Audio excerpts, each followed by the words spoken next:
अरे तुमसे बातें करते करते कब सुबह हो गई मुझे पता ही नहीं चला। अब मुझे राजमहल जाना चाहिए। हाँ जरूर, लेकिन हम फिर कब मिलेंगे? पूरी रात तुमसे बातें करते हुए कैसे बीत गई मुझे पता ही नहीं चला।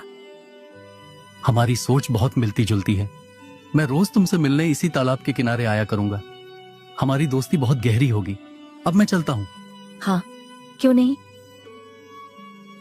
आदित्य राजमहल लौट आते बीत जाते हैं और आदित्य रोज ईशानी से मिलने जाता है। एक रात दोनों घनी जंगल में बैठकर बातें कर रहे थे। ईशानी, मैं तुमसे कई बार मिल चुका हूँ और तुम्हारे विचारों से मुझे बहुत अच्छा लगता है। मैं तुमसे विवाह करना चाहता हूँ। लेकिन शादी से पहले तुम्हें मेरे माता पिता से मिलना होगा। अच्छा ठीक है, फिर मैं तुम्हारे साथ चलने को तैयार हूँ। तो अभी चलो मेरे साथ।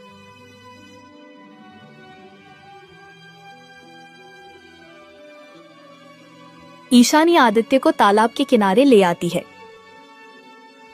अरे ये क्या, तुम मुझे तालाब के किनारे क्यों लाई हो? तुम तो मुझे अपने घर ले जाने वाली थी ना। एक मिनट रुको, मैं तुम्हें अपने माता पिता से ही मिलवाने वाली हूँ। तभी तालाब के अंदर से एक कड़ाही निकलती है और धीरे धीरे विशाल होने लगती है।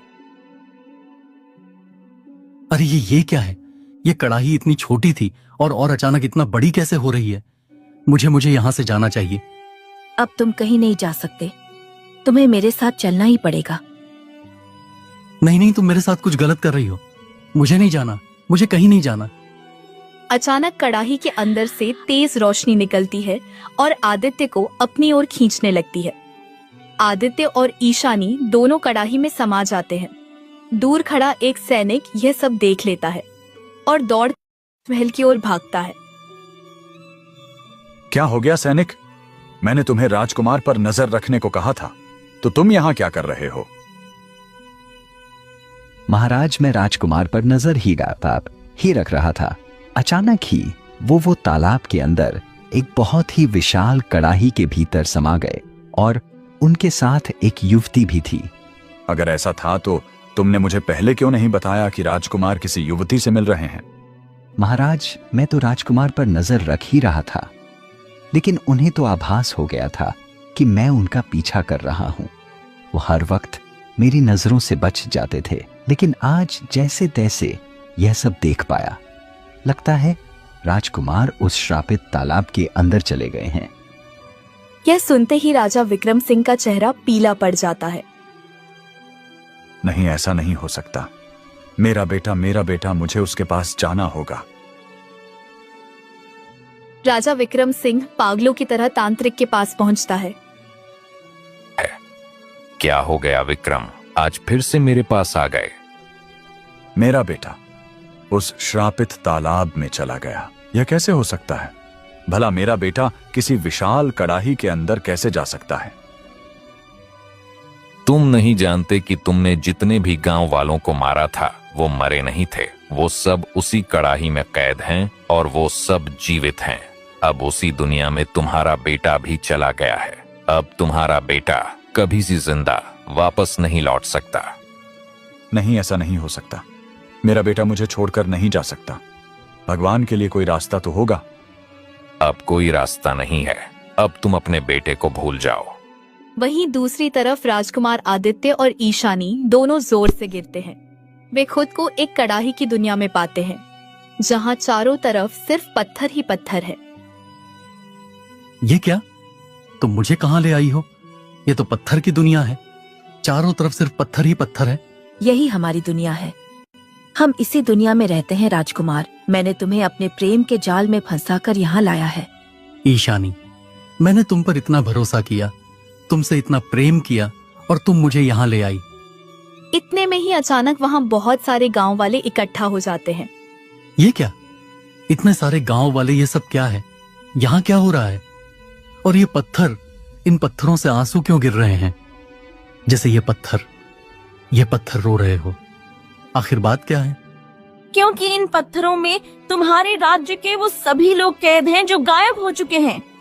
हम सब ने उन्हें पत्थर बनाकर यहाँ कैद किया है। अब तुम्हें भी हम पत्थर बनाकर यहीं कैद करेंगे। नहीं, तुम लोग ऐसा क्यों कर रहे हो? ये बहुत गलत है। और तुम्हारे पिता ने जो हमारे साथ किया, क्या वो सही था? आप लोग ये क्या कह रहे हैं? मुझे कुछ भी समझ नहीं आ रहा। ये दुनिया क्या है? आप लोग हमारे राज्य के लोगों को क्यों गायब कर रहे हैं? तो सुनो, यह तुम्हारे पिता के कर्मों की सजा है। यह कहानी है 20 वर्ष पहले की, जब हमारा राज्य हंसता खेलता था। मैं उसे राज्य की राजकुमारी थी। उस समय मेरे पिता राज किया करते थे और तुम्हारे पिता उस राज्य के मंत्री थे। यार मैं थक गया हूं ये मंत्री बनकर राजा के आगे दुम महिलाते हिलाते। मुझे राजा बनना है इस राज्य का। इसके लिए मुझे जो करना पड़े मैं करने के लिए तैयार हूं। विक्रम सिंह अपनी किस्मत खोजते हुए घने जंगल की ओर बढ़ गया। जंगल और भी घना होता चला गया कि तभी अचानक उसकी नजर एक तांत्रिक पर पड़ी। तुम जो सोच रहे हो वो मैं जानता हूँ और मैं तुम्हारी इच्छा पूरी कर सकता हूँ। भला तुम मेरी इच्छा कैसे पूरी कर सकते हो? तुम तो एक तांत्रिक हो। मैं इस राज्य का राजा बनना चाहता हूँ। यह इच्छा तुम कैसे पूरी कर सकते हो? 500 सोने की मोहरें मुझे दे दो और अपने राजा के सिर के बाल। उसके बाद तुम्हें इस राज्य का राजा बना दूंगा। क्या सच में इतना छोटा सा काम और बदले में राजा? हाँ, क्यों नहीं। फिर उसी रात अंधेरे का फायदा उठाकर विक्रम सिंह राजमहल में जाता है और राजा के सर का बाल चुरा लेता है। ये लो, तुम्हारे कहे अनुसार राजा के बाल ले आया हूँ। अब बताओ मैं राजा कैसे बनूंगा? तुमने मेरा काम कर दिया। अब मेरा मंत्र पूरा हो जाएगा। रुक जाओ, मैं तुम्हें राजा बनने का उपाय बताता हूँ। तांत्रिक अपनी झोली से एक भभूत की पोटली निकालता है और विक्रम सिंह की ओर बढ़ाता है। यह भभूत ले जाओ, इसे राजा को पिला देना। जैसे ही यह भभूत राजा पिएगा, राजा का शरीर बदल जाएगा। उसका अस्तित्व एक तोता बनकर रह जाएगा और तुम उस तोते को मार देना। लोग उसे याद भी नहीं करेंगे। उसकी जगह तुम राजा बन जाओगे। यह कैसे संभव है? इस भभूत में ऐसी क्या शक्ति है? यह कोई साधारण भभूत नहीं, बहुत तपस्या के बाद मैंने इसे प्राप्त किया है। अगर मैं राजा बन गया तो तुम्हारी हर इच्छा पूरी करूंगा। अब मैं चलता हूँ। फिर दूसरे दिन विक्रम सिंह धोखे से राजा को भभूत जल में मिलाकर पिला देता है। फिर विक्रम सिंह जैसे ही तोते को मारने की कोशिश की, तोता उड़ जाता है। मतलब अब राजा मैं ही हूँ। हे भगवान, ये तो सच हो गया। मैं राजा बन गया। जब राज्य के वफादार गांव वालों को पता चला कि असली राजा गायब हो गए हैं, तो उन्होंने विद्रोह कर दिया। वो तुम्हारे पिता को राजा मानने को तैयार नहीं थे। तब विक्रम सिंह ने सोचा कि अगर इन विद्रोहियों को नहीं मारा तो ये मेरी सच्चाई जान जाएंगे। गांव में जितने भी लोग मेरा विरोध कर रहे हैं, सबको पकड़ो। बच्चों को कारावास में बंद करो और बड़ों को मार डालो ताकि कोई बोलने वाला न रहे। सैनिक मजबूर होकर गांव में जाते हैं। राजा का हुक्म है, तुम सबको मार दिया जाएगा। सैनिक राजकुमारी और सभी वफादार ग्रामीणों को पकड़कर तालाब के पास ले आते हैं और उन्हें तालाब में धकेल देते हैं। तभी विक्रम सिंह स्वयं वहां पहुंचता है। अच्छा काम किया। विद्रोह करने वाले सब इसी तालाब में है ना? अब कोई मेरा विरोध करने वाला नहीं बचा। हम सब डूब रहे थे। हे भगवान, क्या हमारी सुनने वाला कोई नहीं है? तभी अचानक तेज रोशनी फैलती है और उसी रोशनी में एक साधु महाराज प्रकट हो जाते हैं। मैं तुम सबको यहाँ से आजाद तो नहीं कर सकता, लेकिन तुम सबको मरने से जरूर बचा सकता हूँ। पर हम बच भी कहाँ सकते हैं? बाहर निकलेंगे तो भी यह जल्लाद राजा हम सबको जान से मार देगा।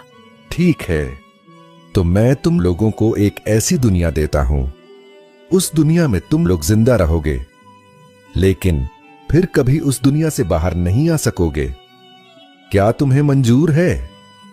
वैसे भी हम लोग मर ही रहे हैं तो ठीक ही रहेगा कि कहीं तो जिंदा रहेंगे, कहीं तो हमारा वंश रहेगा। ठीक है। साधु महाराज मंत्र पढ़ने लगते हैं। तभी अचानक एक बहुत बड़ा कड़ाही प्रकट हो जाता है। इस कड़ाही को मैंने तपस्या करके प्राप्त किया है।